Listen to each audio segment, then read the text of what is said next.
Terima kasih buat teman-teman yang sudah setia like, komen, dan subscribe.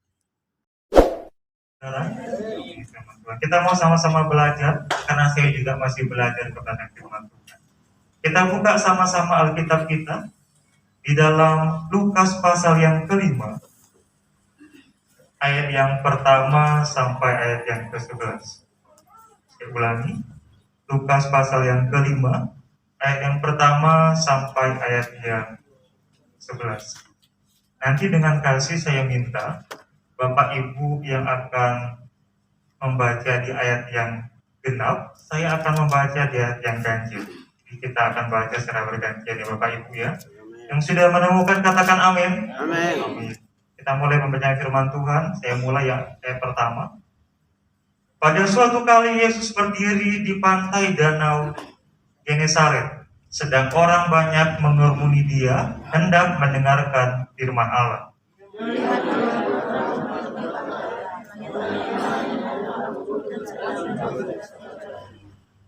Ia naik ke dalam salah satu perahu itu, yaitu perahu Simon, dan menyuruh dia supaya menolakkan perahunya sedikit jauh dari pantai. Lalu ia duduk dan mengajar orang banyak dari atas perahu. Setelah selesai berbicara, ia berkata kepada Simon, "Bertolaklah ke tempat yang dalam dan tegakkan jalanmu." Simon menjawab, "Guru, telah sepanjang malam kami bekerja keras dan kami tidak menangkap apa-apa. Tetapi karena engkau menyuruhnya, aku akan menebarkan jala juga." Dan setelah mereka melakukannya, mereka menangkap sejumlah ikan besar, sehingga jala mereka mulai goyah. Lalu mereka memberi isyarat kepada teman-temannya di perahu yang lain, supaya mereka datang membantunya. Dan mereka itu datang, lalu mereka bersama-sama mengisi kedua perahu itu dengan ikan hingga hampir tenggelam.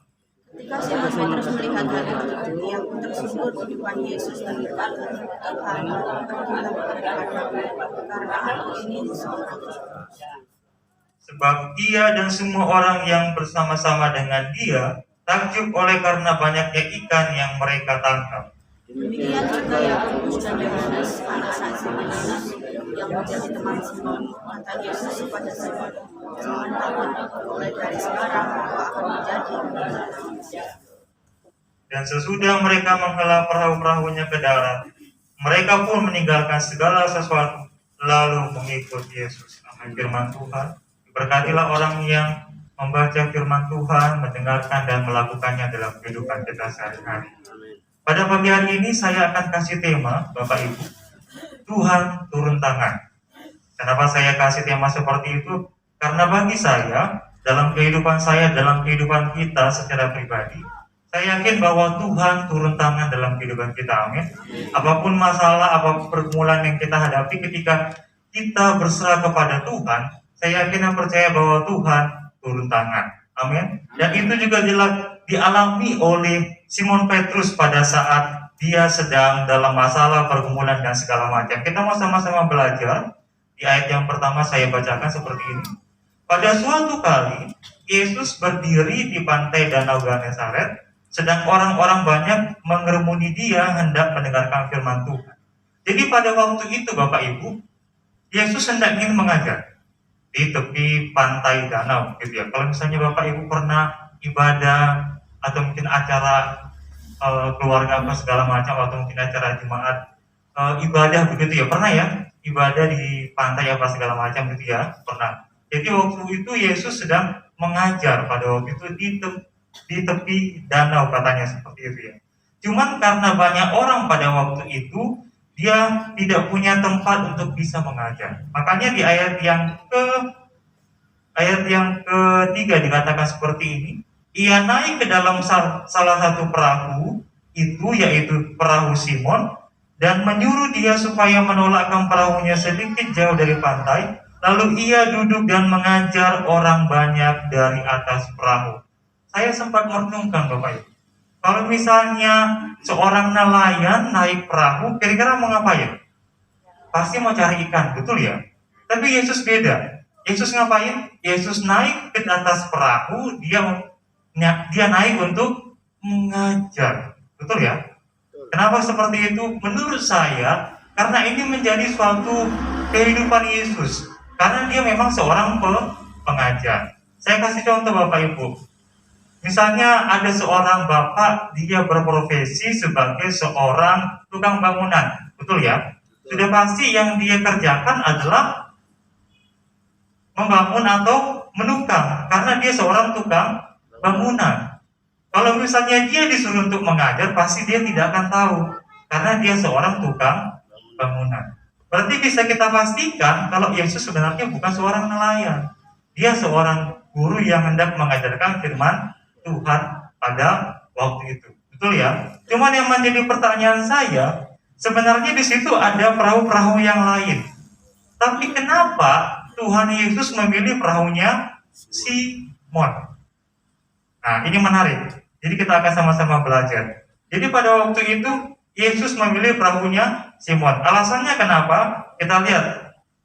Di ayat yang keempat dikatakan seperti ini.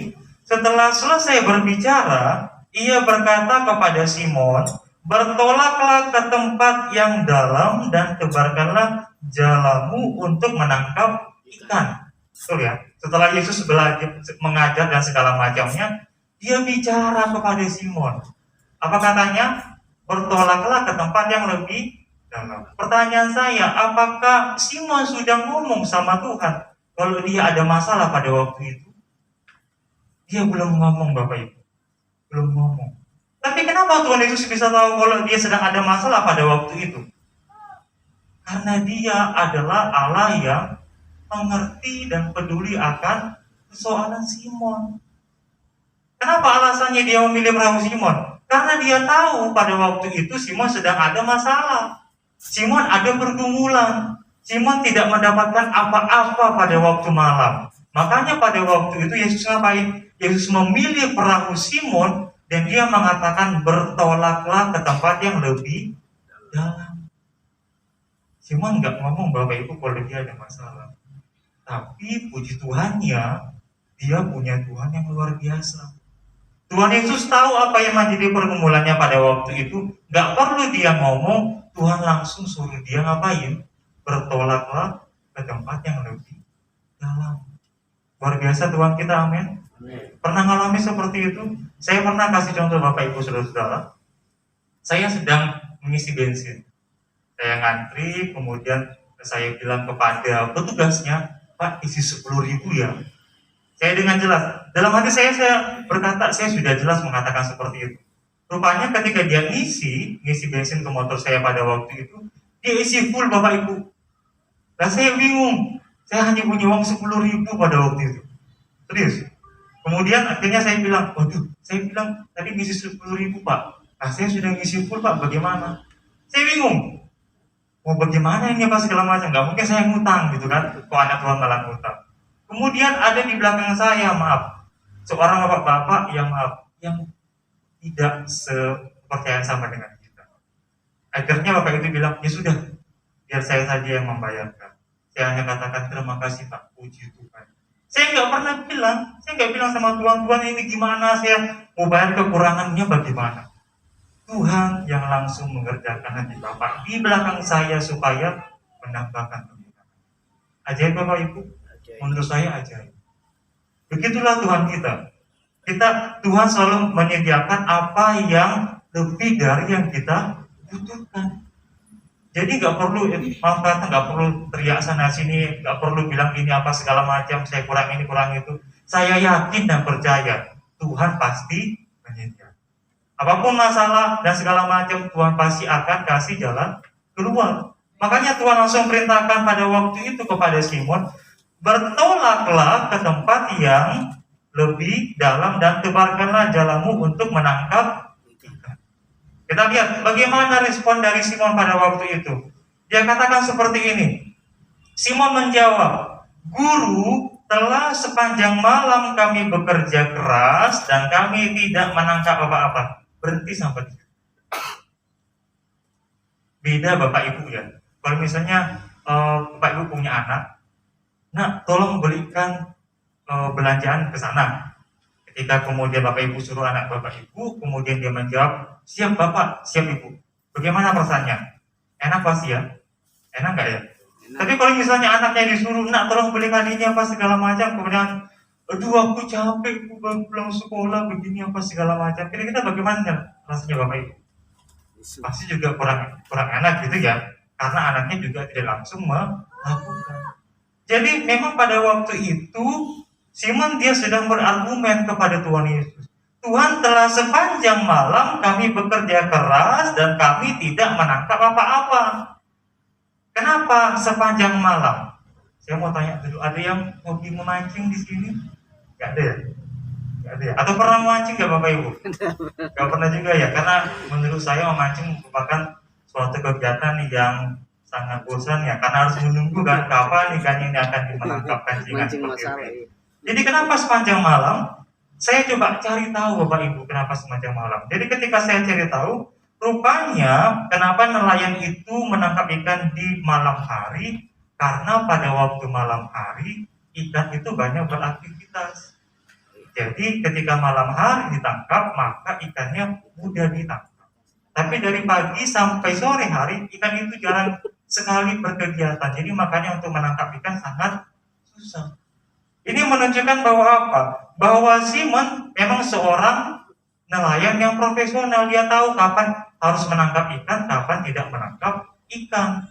Ini salah satu apa? Bukti kalau memang dia ingin menunjukkan kalau dia itu sombong. Kenapa saya bilang sombong? Karena dia bilang seperti ini kepada Tuhan Yesus.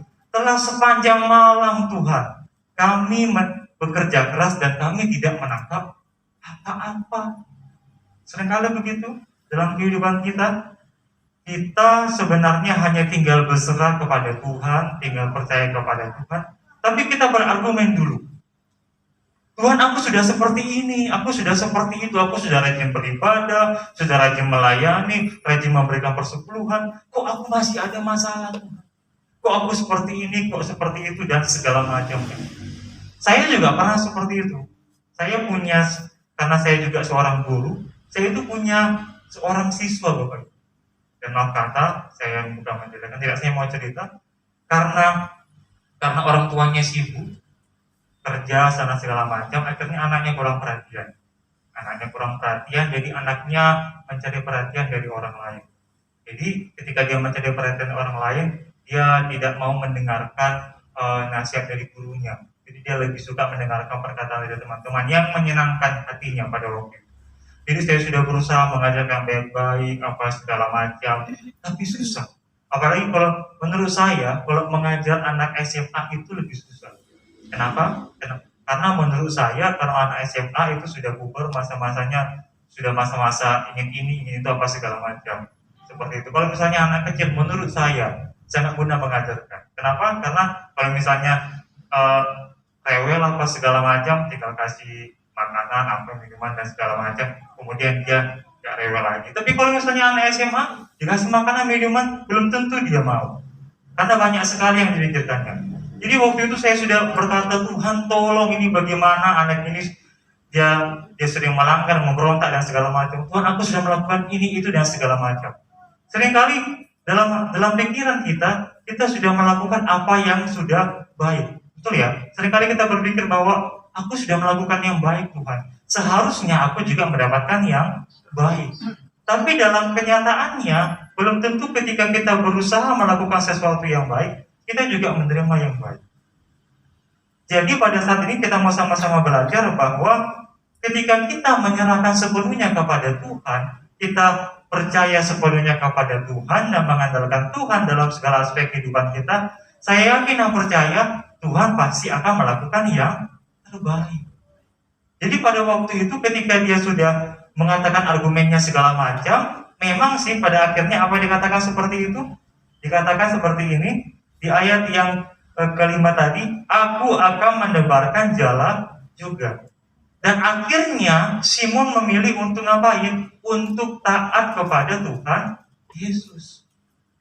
Kenapa? Kenapa dia memilih taat kepada Tuhan Yesus? Menurut saya, karena dia tidak tahu lagi harus berbuat apa-apa.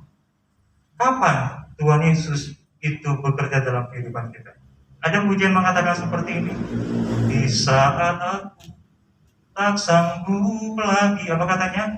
Di di situ tanganmu bekerja.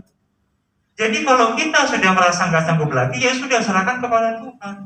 Tapi kalau misalnya kita merasa kalau misalnya kita itu sudah sanggup, sudah mampu dan segala macam, ya sudah. Tuhan akan katakan, ya sudah nak, kerjakan saja kalau misalnya engkau sudah sanggup. Kerja banyak tinggal diam saja. Tapi kalau kita sudah angkat tangan kepada Tuhan, makanya apa yang terjadi? Tuhan turun tangan. Kapan Tuhan turun tangan? Ketika kita sudah angkat tangan kepada Tuhan. Apa angkat tangan kepada Tuhan? Kita berserah penuh kepada Tuhan. Jadi pada saat itu akhirnya Simon memilih untuk berserah kepada Tuhan dan taat kepada Tuhan, dan dia percaya bahwa apa? Bahwa Tuhan pasti mengerjakan yang terbaik. Kita lihat apa yang Tuhan kerjakan dalam kehidupannya. Lihat yang ke-6 dikatakan seperti ini. Dan setelah mereka melakukannya, mereka menangkap sejumlah besar ikan sehingga jala mereka mulai koyak. Betul ya? Ketika Tuhan suruh dia untuk melakukan itu dan kemudian Simon melakukan apa yang Tuhan perintahkan, akhirnya dia mendapatkan ikan. Dari sebelumnya nggak mendapatkan ikan menjadi mendapatkan ikan. Dan firman Tuhan catat bahwa jumlah yang mereka tangkap itu sangat besar, sangat banyak dan mengakibatkan jalannya menjadi koyak. Luar biasa. Menurut saya luar biasa Bapak Ibu. Tuhan menyediakan apa yang lebih dari yang kita butuhkan. Ketika apa? Ketika kita berserah penuh kepada Tuhan, dan yang kemudian yang kedua, taat kepada Tuhan. Jadi kita mau sama-sama belajar ya Bapak Ibu, supaya kita berserah kepada Tuhan dan taat sepenuhnya kepada Tuhan. Kemudian selanjutnya dikatakan seperti ini. Lalu mereka memberi isyarat kepada teman-temannya di perahu yang lain supaya mereka datang membantunya, dan mereka itu datang, lalu mereka bersama-sama mengisi kedua perahu itu dengan ikan hingga hampir tenggelam. Teman yang baik. Kenapa saya bilang teman yang baik? Ketika Simon diberkati dengan ikan yang sungguh banyak dan sampai jalannya makin koyak, dia nggak lupa untuk ngapain? Untuk memberkati teman-teman seperjuangan. Nah, diberkati untuk memberkati. Jadi seperti itulah sesungguhnya kita sebagai orang-orang yang percaya. Makanya firman Tuhan katakan seperti ini. Hendaknya kamu memberkati orang yang seiman dulu, baru memberkati orang yang tidak seiman dengan. Jadi Simon tidak lupa dengan teman-teman seperjuangan sesama nelayan ketika dia mendapat berkat yang lebih dari Tuhan. Dia bagikan kepada teman-temannya supaya teman-temannya juga mendapatkan berkat yang sama. Jadi kita mau sama-sama belajar dari Simon juga bahwa dia tidak lupa memberkati orang-orang yang seperjuangan dengan dia. Jadi saya suka dengan pernyataan seperti ini. Senang sama senang, susah sama susah. Kenapa seperti itu? Karena belum tentu ada orang yang mau diajak susah sama-sama. Kalau senang pasti banyak orang mau ya, mau, betul ya? Kalau misalnya diajak temannya, oh ya terakhir makan sama segala macam, oh ayo kita makan sama-sama. Oh, terakhir masih nggak mau gitu.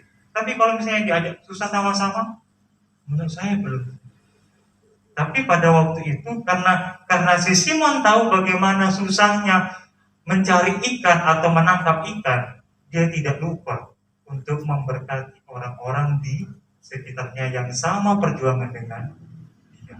Kita belajar dari pribadi Simon pada saat pagi hari, bagaimana dia menjadi pribadi yang diberkati oleh Tuhan, dan dia juga memberkati orang-orang di sekitar. Kemudian dikatakan seperti ini, ayat ke-8, ketika Simon Petrus melihat hal itu, ia pun tersungkur di depan Yesus dan berkata, Tuhan, pergilah daripadaku karena aku ini seorang berdosa. Kita perlu menyadari kalau memang siapa sih diri kita di hadapan Tuhan, sehingga kita pantas memperoleh berkat daripada Tuhan. Saya punya konsep seperti ini, Bapak Ibu. Ketika saya hidup dalam kehidupan saya dan segala macam, saya tahu bahwa saya punya kekurangan. Saya punya hal yang perlu diperbaiki, perlu dipelajari dan segala macam. Tetapi saya bersyukur, Bapak Ibu. Kenapa? Karena Tuhan masih pelihara saya. Dan saya yakin dan percaya bahwa Bapak Ibu juga menerima berkat yang sama oleh seperti itu. Kalau kita lihat dalam kehidupan kita, sebenarnya apa yang sudah kita lakukan kepada Tuhan dalam kehidupan kita? Kira-kira apa yang sudah kita korbankan kepada Tuhan sehingga kita memperoleh berkat yang banyak? Menurut saya pribadi ya, saya merasa kalau saya ini orang yang kurang layak, kurang pantas di hadapan Tuhan. Tapi karena seperti itu akhirnya Tuhan melayakkan saya. Jadi pada saat hari ini saya belajar dari pribadi Simon, kalau dia mengakui apa? Kalau memang sebenarnya dia itu orang berdosa di hadapan Tuhan. Jadi penting kita menyadari ketika kita memang mau diberkati oleh Tuhan, kita mau dipakai oleh Tuhan, kita harus sama-sama menyadari bahwa sebenarnya kita memang orang yang tidak layak di hadapan Tuhan. Supaya apa? Supaya tidak ada kesombongan. Di pasal yang sebelumnya tadi Simon masih menunjukkan kesombongannya kepada Tuhan. Tapi ketika dia melihat kuasa Tuhan yang begitu besar dalam kehidupannya, Tuhan memberkati dia sampai berlimpah-limpah dan segala macam, barulah dia menyadari bahwa siapa dirinya di hadapan Tuhan. Itu menunjukkan bahwa memang kita terbatas tanpa adanya Tuhan. Betul? Saya merasa kalau memang saya ini terbatas. Jadi saya perlu Tuhan dalam kehidupan saya. Dan saya yakin Bapak Ibu juga demikian. Bagaimana kita menghadapi kehidupan ini, pergumulan, permasalahan yang terjadi dalam kehidupan kita, saya yakin bahwa kita tidak mampu tanpa Tuhan. Untuk itu, Bapak Ibu, yang saya kasih dalam nama Tuhan Yesus, marilah kita sama-sama belajar. Untuk apa? Untuk menyadari keterbatasan kita di hadapan Tuhan. Tapi kalau misalnya kita menyadari bahwa kita ini mampu dan segala macam, ya maaf, Tuhan juga nggak akan berkenan. Tapi kalau kita menyadari bahwa kita kurang terbatas, kita nggak bisa ini, kita perlu Tuhan untuk seperti ini dan segala macamnya, saya yakin dan percaya bahwa Tuhan juga pasti akan bekerja di dalam kehidupan kita. Ini pernyataan yang luar biasa dari seorang Simon yang dia menyadari bahwa keterbatasannya di hadapan Tuhan pada waktu itu. Yang sebelumnya dia mengatakan bahwa dia begini, Tuhan, aku sudah melakukan ini dan segala macamnya. Akhirnya ketika dia melihat kuasa Tuhan di dalam kehidupannya, dia mengatakan bahwa Tuhan, aku ini seorang yang berdosa. Penting kita menyadari tentang status kita di hadapan Tuhan. Bagaimana pekerjaan Tuhan yang luar biasa di dalam kehidupan kita, bagaimana karya Tuhan yang luar biasa dalam kehidupan kita, itu membuktikan kalau memang kita sungguh terbatas di hadapan Tuhan. Untuk itulah mari kita sama-sama hidup untuk mengandalkan Tuhan, berserah sepenuhnya kepada Tuhan. Di ayat yang selanjutnya dikatakan seperti ini, sebab dan 9, sebab ia dan semua orang yang bersama-sama dengan dia takjub oleh karena banyaknya ikan yang mereka tangkap. Ketika tadi dia sudah memberkati orang-orang di sekitarnya yang sama-sama perjuangan dengan dia, di ayat yang ke-9 dikatakan seperti ini, bahwa orang-orang menjadi ngapain katanya? Menjadi takjub oleh karena mereka menangkap ikan yang banyak. Jadi ketika Tuhan sudah pakai kita, Tuhan sudah memberkati kita, Tuhan sudah memperlengkapi kita dan segala macamnya, akhirnya orang-orang pun juga merasakan apa? Merasakan kuasa Tuhan yang begitu besar bekerja dalam kehidupan kita. Jadi lewat kehidupan kita, lewat kehidupan Bapak Ibu semuanya, Tuhan itu bekerja, berkarya, dan akhirnya menyadari setiap orang yang tinggal di sekitar. Di Saya bayangkan bagaimana lingkungan sekitar kita, tetangga sekitar kita, teman sekantor kita, teman seperjuangan kita, dan orang-orang lain yang segala macamnya menyaksikan pekerjaan Tuhan yang luar biasa dalam. Menurut saya ini luar biasa. Bagaimana Tuhan pakai Simon untuk ngapain? Untuk membuat orang-orang takjub. Jadi pekerjaan Tuhan itu bukan hanya berhenti pada waktu perjanjian lama dan perjanjian baru, tapi pada masa sekarang ini pekerjaan Tuhan masih Tuhan nyatakan dalam kehidupan kita. Cuman yang menjadi pertanyaannya sekarang, apakah kita mau dipakai Tuhan atau tidak? Apakah kita siap diberkati Tuhan atau tidak? Apakah kita siap untuk memberkati orang-orang di sekitar kita atau tidak? Karena Tuhan hanya akan memakai orang-orang yang siap. Karena Tuhan hanya akan memakai orang-orang yang mau diberkati oleh. Karena Tuhan hanya memakai orang-orang yang mau melakukan apa yang Tuhan perintahkan. Oh iya, kalau misalnya Tuhan memberkati orang yang maaf, yang tidak taat kepada Tuhan, kasihan dong orang-orang yang mau taat kepada Tuhan. Beda berkatnya Bapak Ibu. Kenapa saya katakan seperti itu? Oh iya, orang yang taat dengan orang yang tidak taat berkatnya beda. Orang yang berjuang keras dengan orang yang tidak berjuang keras berkatnya beda. Jadi itu kembali kepada kita semua. Bagaimana kita melakukan kehendak Tuhan dalam kehidupan kita? Apakah kita taat kepada Tuhan dengan sungguh-sungguh? Apakah kita benar-benar melayani Dia dengan sungguh-sungguh? Itu nanti akan terlihat dari buahnya. Akan terlihat dalam kehidupan kita. Bagaimana kita diberkati apa tidak? Bagaimana kita dipakai oleh Tuhan apa tidak? Itu terlihat di dalam kehidupan kita. Dan orang juga pasti akan menyaksikan bahwa oh rupanya Bapak ini beribadah di Jemaat GBS Kasih Karunia memberkati orang. Akhirnya ngapain? Akhirnya orang-orang pun juga akan mendengar, oh iya rupanya, oh Bapak itu rupanya Bapak yang diberkati oleh Tuhan. Oh iya, saya juga kemarin juga diberkati oleh Bapak itu. Akhirnya menyaksikan cinta kasih Tuhan. Kehidupan kita menjadi apa? Kehidupan kita menjadi saksi bagi orang-orang di sekitar kita. Tapi pertama sekali kepada siapa dulu? Kepada orang yang seiman dengan kita. Lalu baru kepada orang-orang yang jadi siap untuk dipakai oleh Tuhan. Amin Bapak Ibu ya. Saya kena percaya bahwa kita semuanya siap dipakai oleh Tuhan. Kemudian dikatakan seperti ini di ayat yang ke-10. Demikian juga Yakobus dan Yohanes, anak-anak Zebedeus yang menjadi teman Simon. Kata Yesus kepada Simon, jangan takut, mulai dari sekarang engkau akan menjala manusia. Simon mengalami peningkatan hidup yang luar biasa. Kenapa saya katakan seperti itu? Yang sebelumnya dia menjadi penjala ikan, menjadi penjala manusia. Dalam bahasa Inggrisnya next level. Betul ya? Jadi dia mengalami peningkatan. Oleh karena apa? Oleh karena dia mau dipakai oleh Tuhan. Saya kan percaya kalau kehidupan kita mau dipakai oleh Tuhan, kehidupan kita tidak akan biasa-biasa saja. Oh ya, anak Tuhan kok hidupnya biasa-biasa saja. Saya yakin bahwa anak Tuhan pasti kehidupannya kehidupan yang luar biasa. Karena siapa? Karena Tuhan Yesus yang bekerja dalam kehidupan kita. Ya, walaupun memang semuanya butuh proses yang panjang. Bapak Ibu, saya yakin dan percaya bahwa setiap kita punya proses masing-masing. Amin.